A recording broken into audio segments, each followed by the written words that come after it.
اس بار عید پہ نا قربانی نہیں کریں گے، اس لیے کہ قربانی کے اوپر بہت سارا پیسہ جو لگتا ہے وہی پیسہ کسی غریب کو دے دیں گے، کسی یتیم بچی کی شادی پہ لگا دیں گے، یتیم بچوں کی کفالت کے اوپر لگا دیں گے، کوئی واٹر کولر وغیرہ لگا دیں گے۔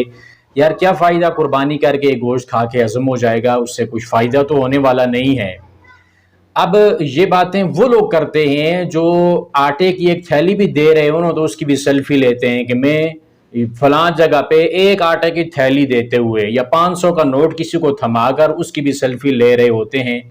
اور یہ بہانہ ان کا صرف جان چھڑانے کے لیے ہوتا ہے۔ یہ لوگ کبھی بھی کسی غریب یتیم مسکین کی مدد نہیں کرنے والے ہوتے، نہ ہی کرتے ہیں۔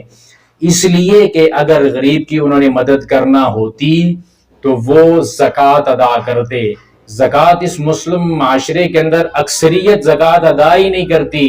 اگر زکوٰۃ ادا کی جائے، ہر ایک امیر اپنی پوری زکوٰۃ نکالتا رہے تو اس مسلم معاشرے کے اندر غربت نام کی کوئی چیز نہ رہے، کوئی بھی بیوہ عورت پریشان نہ ہو، کوئی یتیم بچہ تعلیم کے حوالے سے پریشان نہ ہو، کوئی یتیم بچی شادی کے حوالے سے پریشان نہ ہو۔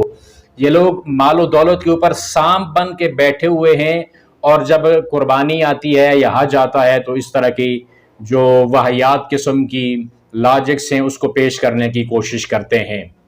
کیا آپ نے کبھی کوئی ایک ایسا وی آئی پی بندہ دیکھا ہے جس نے کوئی جانور پالا ہو کہ میں اس جانور کو پال کے پھر اس کو آگے مارکیٹ کے اندر بیچوں گا یا اس کا کاروبار کروں گا؟ آپ نے کبھی دیکھا ہے؟ نہ، بلکہ ایسا ہوتا ہے کہ جو بھی جانور پالتا ہے، یہ جو حلال جانور پالتا ہے نا تو اس کو تو پینڈو بولتے ہیں۔ وی آئی پی بندہ تو جب تک کتا نہ رکھے گھر کے اندر اس وقت تک تو وہ وی آئی پی کہلاتا ہی نہیں ہے بھائی۔ یعنی جو حرام جانور ہے، کتا ہے، جو آپ کے اجر میں سے روزانہ 2 کی رات کم بھی کرتا ہے، اس کو گھر کے اندر رکھ لو تو بہت بڑا ماڈرن آدمی ہے، لیکن حلال جانور گھر کے اندر رکھ دے، دیکھیے کیا پینڈو آدمی جا رہا ہے۔ یہ دیکھیے ہماری سوچ کا ایک زاویہ دیکھیے کہ ہم کس طرف جا رہے ہیں۔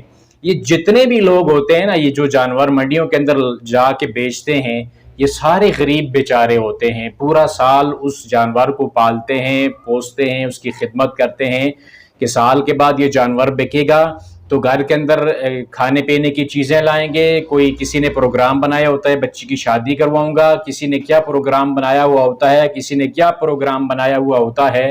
ہزاروں امیدیں ہوتی ہیں ایک بیل کے پیچھے۔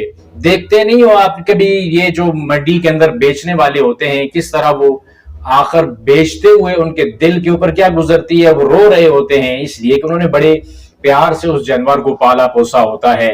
یہ سارے غریب لوگ ہی ہوتے ہیں۔ پھر اس منڈی تک پہنچنے کے لیے جو گاڑی چلانے والا، گاڑی کے اوپر لوڈ کرنے والا، گھاس بیچنے والا، رسیاں بیچنے والا، وہاں پہ منڈی کے جو ماحول ہے اس میں سارا سامان فراہم کرنے والا، اور اس منڈی کے لگنے کی وجہ سے کوئی چھوٹے موٹے لوگوں کا جو چند جو ہے پیسوں کا کاروبار ہو جاتا ہے جس سے وہ گھر کے اندر روٹی لے کے جاتے ہیں۔ اس سارے مرحلے کے اندر تمام تر غریب لوگ ہوتے ہیں، کوئی بھی ایک وی آئی پی یا امیر لوگ اس کے اندر شامل نہیں ہوتے۔ اگر کہیں ہوتے بھی ہیں تو 2-4 آدمی ہوتے ہیں، زیادہ تر نہیں۔ وہ بھی خود نہیں پالتے، کسی سے جانور لے کے اس کو آگے بیچ رہے ہوتے ہیں۔ تو اس لیے یہ جو قربانی کا ایک تو سلسلہ ہے، یہ رب العالمین کا تقرب حاصل کرنے کے لیے ہوتا ہے، صرف ہماری امت کے اندر ہی نہیں ہے۔ تو دوسری بات یہ ہے کہ سارے کا سارا اس کے ساتھ غریب کے ساتھ تعلق ہے۔ اور پھر اسلام نے یہ نہیں کہا کہ آپ قربانی کر کے سارا گوشت جو ہے اس کو بھون کے کھا جاؤ، بلکہ آپ کے اس گوشت کے اندر پھر اس غریب کا بھی حصہ ہوتا ہے۔ آپ کے گلی محلے کے اندر جس یتیم نے، جس بیوہ عورت نے، جس غریب نے پورا سال گوشت نہیں دیکھا، اس کے گھر گوشت پہنچاؤ۔ ہم لوگ کیا کرتے ہیں، قربانی کا سارا اچھا گوشت الگ کر کے اس کو بھون کے اور اس کے تکے بنا کے کھا جاتے ہیں، اور ہڈیاں جو ہوتی ہیں وہ جا کے اس کو صدقے کے اندر لگاتے ہیں۔ جیسا معاملہ آپ صدقے کے ساتھ کرتے ہیں نا، پھر ایسا معاملہ آپ کے ساتھ آپ کی زندگی کے اندر ہوتا ہے۔ تو جو بھی آپ نے قربانی کی ہے اس میں سے خاطر خواہ حصہ نکالنا چاہیے ان لوگوں کا جنہوں نے قربانی نہیں کی۔ 2-4 بوٹیاں ڈال کے آپ سمجھتے ہو کہ آپ نے وہ حق ادا کر دیا، ایسا نہیں ہے۔ قربانی کا گوشت ذخیرہ کرنے کی اجازت ہے، لیکن ایسا ہی نہیں ہے کہ سارا قربانی کا گوشت اٹھاؤ گھر کے اندر لے کے آؤ، کسی بھی انسان کا خیال نہ کرو، یہ بات بھی غیر مناسب بات ہے۔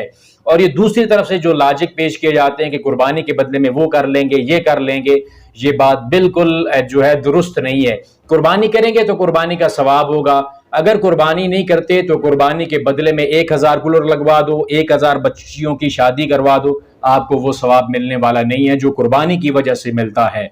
یتیم بچیوں کی شادی کرانی ہے، بیوہ عورتوں کا خیال کرنا ہے، یتیم بچوں کی پڑھائی کروانی ہے، کولر لگوانے ہیں، تو اس کے لیے زکوٰۃ نکالیے، سانپ بن کر اس مال کے اوپر نہ بیٹھیے۔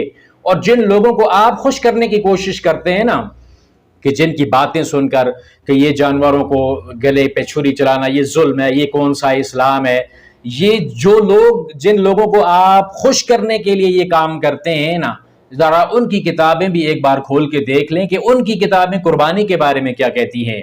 یہ جی بائبل ہے، اس کی بک آف جینیسس ہے، چیپٹر نمبر 4 ورس نمبر جو 3 سے 15 تک، اس میں آدم علیہ السلام کی قربانی کا ذکر ہے۔ پھر اسی طرح یہی بک آف جینیسس ہے، چیپٹر نمبر 8 ورس نمبر 20 میں نوح علیہ السلام کی قربانی کا ذکر ہے۔ پھر یہی جینیسس ہے، اس کا چیپٹر 22 ہے، جو آیت ہے 1 سے 19 ہے، ابراہیم علیہ السلام کی قربانی کا ذکر ہے۔ پھر اسی طرح جو موسیٰ علیہ السلام ہے، ان کی قربان گاہ کا ذکر ہے، ایکزوڈس کتاب خروج میں، اس کا چیپٹر نمبر 27 ہے، آیت نمبر 1 سے لے کر 8 کے اندر۔ پھر بچھڑے کو خداوند کے آگے خیمہ میں اجتماع میں جو خیمہ ہے اس کے آگے اجتماع میں ذبح کرنا، یہ بھی کتاب خروج چیپٹر نمبر اس کا 29 ہے، آیت نمبر اس کی 11 ہے۔ قربان گاہ کا ذکر پھر اسی آگے کتاب خروج کے اندر موجود ہے۔ پھر موسیٰ علیہ السلام نے پورے 100 ختنی اونٹوں کی قربانی کی، یہ لیویٹیکس کتاب ہے، اس کی چیپٹر نمبر 1 ہے، ورس نمبر 1 سے 14۔ پھر اسی یہ جو لیویٹیکس ہے، اس کا چیپٹر نمبر 2، 3، 4، 5، 6، 7 اور 8، یہ سب میں ان قربانیوں کا ذکر ہے۔ بہت طویل بحث ہے قربانیوں کی۔ پھر ہارون علیہ السلام کی قربانی کا ذکر اسی کتاب لیویٹیکس کے اندر موجود ہے۔ پھر جو کھائے جانے والے جانور ہیں ان کا بھی اسی کتاب کے اندر ذکر موجود ہے۔ پھر ضروری قربانیوں کا ذکر نمبر گنتی جو کتاب ہے اس کا چیپٹر نمبر 28 ہے، ورس نمبر 1 سے لے کر 8 ہے۔ پھر سبت کی قربانی نمبر چیپٹر 28 ورس نمبر 9 ہے۔ پھر اسی طرح بے خمیری روٹی کی عید کی قربانی، یہ بھی نمبرز کا چیپٹر نمبر 28 ہے، ورس 16 سے لے کر 25 تک ہے۔ فصل کاٹنے کی عید کی قربانیاں، یہ بھی آگے چیپٹر نمبر 28 کے اندر موجود ہے۔ اور پھر اسی طرح یوم کفارہ کی قربانی اسی کتاب نمبرز کے اندر موجود ہے۔ عید خیام کی قربانی یہی چیپٹر نمبر 29 ہے، ورس نمبر 12 سے لے کر 40 ہے۔ پھر مذبح اور قربان گاہ کا ذکر ہے ازکیل کے اندر، چیپٹر نمبر اس کا 40 ہے، ورس نمبر 38 سے 46 ہے۔ اور پھر اسی طرح یہی ازکیل ہے، اس کا چیپٹر نمبر 46 ہے، ورس نمبر 13 سے لے کر 15، اس کے اندر بھی قربانی کا ذکر ہے۔ پھر ہیکل کا باورچی خانہ، وہ مطبخ خانہ جس کے اندر گوشت پکایا جاتا ہے، اسی ازکیل کا جو اپنا چیپٹر 46 ہے، ورس نمبر 19 سے لے کر 24 تک اس کا ذکر ہے۔ پھر فرسٹ کرنتھینس ہے، اس کے اندر بھی جو چیپٹر نمبر 8 ہے، ورس نمبر 1 سے لے کر 13 تک اس کا ذکر بھی اس کے اندر موجود ہے۔ پھر وہ لوگ جو یہ کہتے ہیں کہ ہم ویجیٹیرین ہیں، ہم گوشت نہیں کھاتے، یہ ظلم کی بات ہے۔ ان کی اپنی کتابیں کیا کہتی ہیں؟ ہندوؤں کی منوسمرتی چیپٹر نمبر اس کا 5 ہے، اس کی جو ورس ہے وہ 30-31 ہے، اس کے اندر قربانی کا ذکر ہے، اور یہ کوئی گوشت کھانا ان کے یہاں بھی گناہ نہیں ہے۔ پھر اسی طرح جو چیپٹر نمبر 5 ہے، ورس نمبر 39 سے لے کر 40 تک، اس میں بھی جانوروں کی قربانی کا ذکر موجود ہے۔ پھر مہابھارت انوشاسنا پروا چیپٹر نمبر 88 کے اندر قربانی کا ایک پورا مینیو درج ہے، جس کے اندر بکری کا ذکر سب سے پہلے ہے کہ بکری اگر کوئی قربان کرے گا تو وہ 5 ماہ کے لیے اس کا جو ایک اجر و ثواب ہوتا ہے، یا جو بھی اس کو ہندو مذہب کے اندر بولتے ہیں، وہ 5 ماہ تک اس کا اثر باقی رہے گا۔ تو یہ قربانی کرنا، یہ کوئی صرف ہماری جو اسلام کی جو شریعت ہے، اس نے صرف یہ حکم نہیں دیا، بلکہ جتنے بھی انبیاء اس دنیا کے اندر آئے ہیں، آدم علیہ السلام کے بیٹوں سے لے کر یہ قربانی کا ذکر آج تک موجود ہے۔ اور یہ قربانی بھی رب العالمین کی رحمت ہے۔ بھائی اگر قربانی جو ہے جانور کی بجائے انسان کی قربانی ہوتی تو ہم لوگ کیا کرتے؟ کیا کوئی اپنا بیٹا قربان کرتا؟ نہ، کبھی بھی کوئی اپنے بیٹے کے گلے پہ چھری چلانے کے لیے تیار نہیں ہوتا. ہر کوئی ابراہیم نہیں ہوتا بھائی وہ، اور ابراہیم علیہ الصلوۃ والسلام جیسا ایمان بھی ہر ایک کا نہیں ہوتا. وہ تو انہوں نے اپنی جان بھی آگ کے حوالے کر دی تھی، بیٹے کو قربان کرنے کے لیے تیار ہو گئے تھے. اور پھر عقل کی بات کیجئے تو عقل بھی یہ بات مانتی ہے بھائی، اگر جانوروں کو آپ ذبح نہیں کرو گے، کھاؤ گے نہیں، تو پھر اس دنیا پہ جانور ہی جانور ہو جائیں گے. کیونکہ ایک جانور 1 سال کے اندر تیار ہوتا ہے. انسان کا بچہ وہ 15-16 سال اس کو جوان ہونے کے لیے لگتے ہیں، لیکن جانور کو کتنا ٹائم لگتا ہے؟ 1 سال 2 سال، اس کے اندر وہ جانور تیار ہوتا ہے. یہ جانوروں کو ذبح نہ کیا جائے تو اس زمین کے اوپر جانور ہی جانور ہو جائیں. پھر میڈیکل سائنس آپ کو بتاتی ہے کہ جانوروں کا جب تک آپ گوشت نہیں کھائیں گے تو آپ کے ضروری جو منرلز ہیں، امائنو ایسڈ ہیں، وٹامن ہیں، وہ بھی نہیں پورے ہوں گے. گوشت جو پروٹین کا سب سے بڑا سورس ہے وہ گوشت ہے، آپ نہیں کھائیں گے تو وہ کیسے پورا ہوگا؟ پھر آپ نے جو ہے دیکھیے اللہ رب العالمین نے سبزی خور جانوروں کو فلیٹ ٹیتھ جو اس کے ہوتے ہیں چپٹے دانت دیے ہیں، اور جانور جو جنگل کے درندے ہیں، شیر وغیرہ، بھیڑیے جو چیر پھاڑ کے کھانے والے، ان کے نکیلے دانت ہوتے ہیں، وہ جانوروں کا گوشت چیر پھاڑ کے کھاتے ہیں. اللہ تعالیٰ نے ہمیں 2 طرح کے دانت دے رکھے ہیں، نکیلے دانت بھی ہیں، چپٹے دانت بھی ہیں. سبزیاں بھی کھاؤ، گوشت بھی کھاؤ. تمہارے جسم کو گوشت کی بھی ضرورت ہے، سبزیوں کی بھی ضرورت ہے، پھل فروٹ کی بھی ضرورت ہے.